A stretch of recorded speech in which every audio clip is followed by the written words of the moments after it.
Hey guys, welcome back. In this video, I'll be providing you guys a full body circuit-based calisthenics workout routine. This routine is great for those who are just getting into their calisthenics training and have little to no experience, or for those just looking to start in general and get in a good workout, as it will cover all the fundamental compound movements that you'll want to master in calisthenics. For this routine, I highly recommend having a pair of rings and access to a park with a pull-up bar and parallettes. But don't worry, if you do not have these, I'll provide some alternatives. Really quick, I'll go over how circuit training works and why it'll benefit you as a beginner. If you'd rather just skip to the routine, check the timestamps, but I recommend sticking for this part.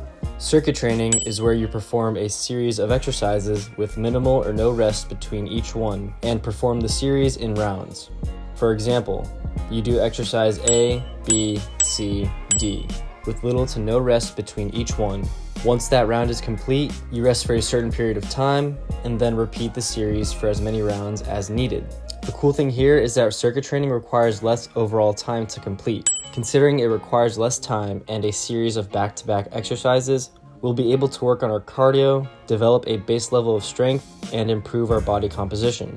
So with this method, we can alternate between upper pushing, upper pulling, core, and lower body exercises, performing a full body workout. Since this is beginner based, the goal here is to keep the intensity low so that we can perform more reps, allowing us to ingrain good form, develop proper movement patterns, and strengthen our connective tissue to sufficiently prepare us for future strength training.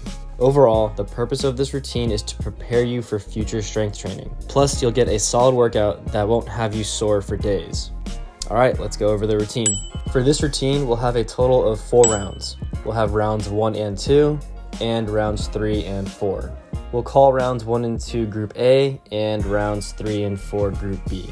Each group will have 4 exercises, totaling 8 different exercises.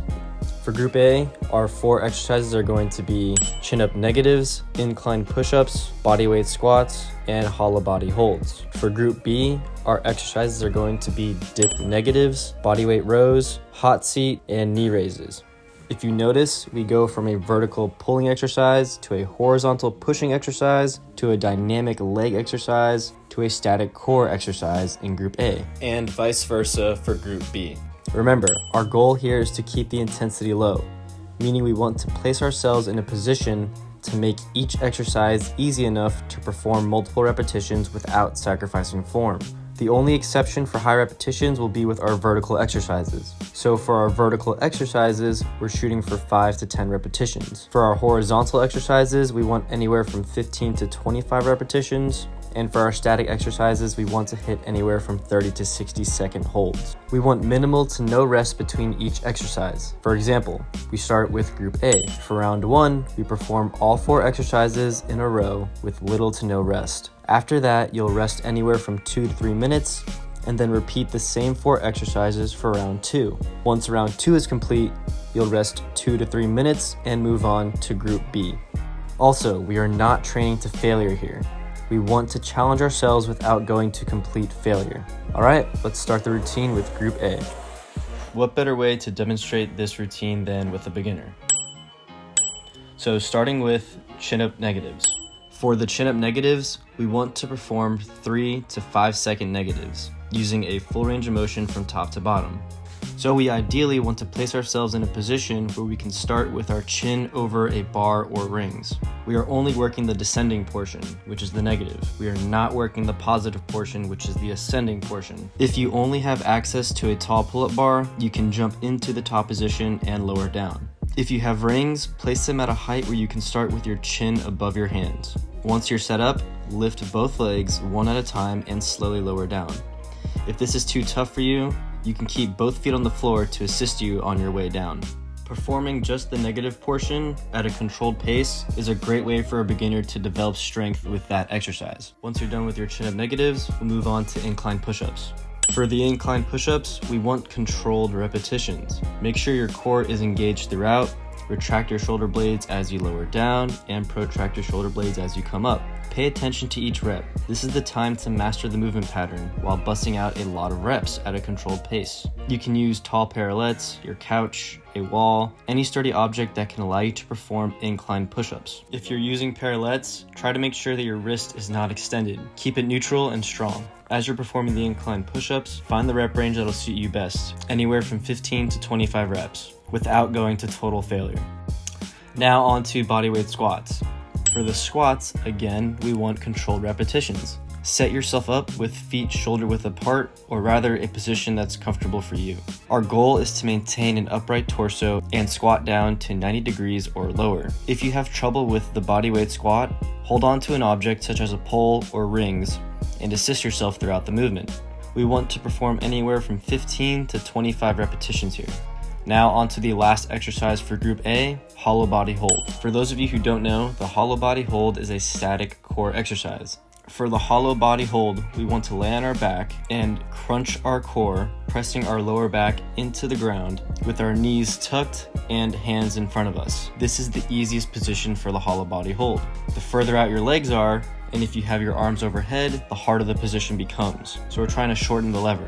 Just make sure that your lower back is pushing into the floor as you crunch up and bring your legs closer to your body. We want to hold this regression of the hollow body hold anywhere from 30 to 60 seconds. I recommend starting at 30 seconds and over time improving your hold durations. So once you're done with the first round, you'll rest for 2 to 3 minutes. Repeat the same exercises for round 2, rest 2 to 3 minutes, and then we'll move on to Group B. Now on to Group B, rounds 3 and 4. Starting with dip negatives. Here the same concept applies as the chin-up negatives. We want to start at the top position and lower down anywhere from 3 to 5 seconds. Jump back up to the top position and repeat for 5 to 10 reps. Try not to lean too far forward or too far backwards. A very slight lean forward with an upright posture and going as deep as you can without any pain at a controlled pace is the goal here. Again, just performing the negative at a slow pace is a great way to develop strength. If you don't have access to parallettes, you can use 2 chairs at home or even 1 with your feet planted while using the same concept here. Once completed, we'll move on to bodyweight rows. For the bodyweight rows, we want a controlled pace and shooting for 15 to 25 repetitions. So place yourself in a position where hitting these rep ranges won't completely fatigue you. We want our shoulders down and away from our ears. Retract your shoulder blades on the way up, keeping your hips extended, and use a full range of motion. I actually have a full video on the row if you want to check that out. If you don't have rings, you can use a pole or any standing, sturdy object, wrapping it with a towel or shirt. Then we'll move on to our static leg exercise, the hot seat. The hot seat is a 90-degree static hold against a wall, pole, or any sturdy object. This one's tough, but implementing statics is a great way for a beginner to develop strength. We want anywhere from 30 to 60-second holds. As always, start with the minimum recommendation. If the 90-degree position is too much, decrease the angle by slightly moving upward. But it's up to you to make sure you are actually working and not just relaxing. Make it difficult and progress to the 90-degree position over time if it's too hard for you at the moment. And our last exercise for rounds 3 and 4 are going to be knee raises. If you have access to a park with an ab station as such, knee raises are a great way to work on your core and hip flexors. If you don't have access to any ab stations, perform knee raises on a mat while lying on your back, keeping your core braced as in the hollow body hold. Or perform leg raises if you choose to do so. 5 to 10 repetitions for the knee raises, and if you're using the floor, anywhere from 5 to 15 repetitions works. Once completed, rest for 2 to 3 minutes, and then finish off the final round. Alright guys, that's my full body beginner calisthenics workout routine. Start with the minimum recommendations for reps and 3 minutes of rest time between rounds. Over time, increase the reps and decrease the rest time as you get stronger. If you guys enjoyed this video, please click that like button down below and subscribe for more content in the future. If you have any questions, please leave a comment down below. Thank you for watching and enjoy the process.